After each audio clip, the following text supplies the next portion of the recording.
কাল কিয়ামতের দিনটা বড় ভয়ঙ্কর হবে, এত ভয়ঙ্কর বন্ধু। আমার নবী বলেছেন উলঙ্গ অবস্থায় মানুষগুলো হাসুরের ময়দানে একত্রিত হবে রে। ও বন্ধু, প্রত্যেকের কবর থেকে ওই হাসুরের ময়দানটা কমপক্ষে 50,000 বছরের রাস্তা হবে রে বন্ধু। এই জন্য নবী যখন মেরাজের রজনীতে বোরাক দেখেছিল, আমার নবীকে আল্লাহ দাওয়াত দিয়েছে, বোরাক দেখে আমার নবী এত ক্রন্দন করেছিল, মনে হয়েছিল যেন আমার নবীর চক্ষু মুবারক দুইটা ঝর্ণা হয়ে গেছে। রে যুবক, কাল কিয়ামতের দিন ঘাম এত ঘামবে রে, কেউ মাজা পর্যন্ত, কেউ নাভি পর্যন্ত, কেউ বা আবার পুরো শরীর বন্ধু ঘামের নিচে ডুবে থাকবে, আবার মাথার মগজ টকবক টকবক করে উতরাইতে থাকবে রে।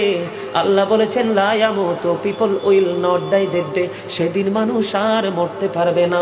আল্লাহ বলেছেন ফিহা ওয়ালা ইয়াহইয়া, people will not be able to live that day, মানুষ সেদিন বাঁচতেও পারবে না।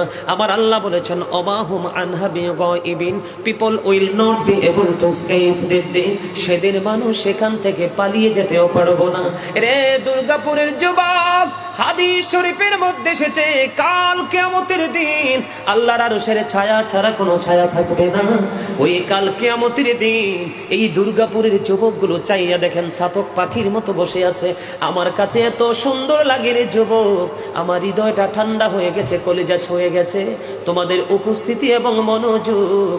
আল্লাহ রাব্বুল আলামিন হাদিস শরীফের মধ্যে এসেছে কাল কিয়ামতের দিন আর 7 শ্রেণীর মানুষকে আল্লাহর আরশের ছায়ার নিচে জায়গা দিবে রে। এর মধ্যে বিশাল একটা টিম থাকবে পৃথিবীর যুবকেরা।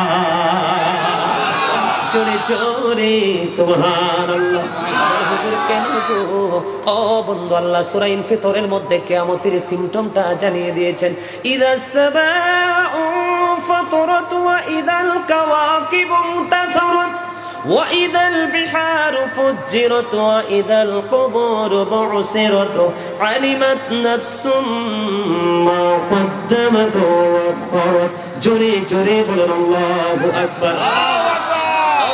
আকাশ টুকরো টুকরো হয়ে যাবে, চন্দ্র তারাগুলো ঝরে ঝরে পড়বে, সমুদ্র বন্ধু উদ্বেলিত হয়ে যাবে।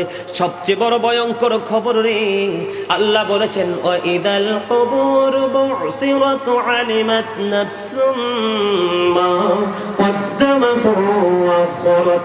কবরটা যখন ওপেন হয়ে যাবে, আসমানটা ভেঙে চলে যাবে, তারকাগুলো বন্ধু বিক্ষিপ্ত হয়ে পড়বে, সমুদ্র উদ্বেলিত হয়ে যাবে, তখন কবরটা বন্ধু ওপেন হয়ে যাবে, উন্মুক্ত হয়ে যাবে।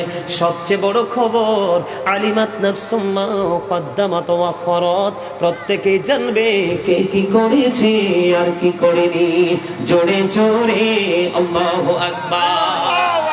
এই পৃথিবীর যুবক বলে হুজুর যৌবন কালের পাওয়ার এত বেশি কেন?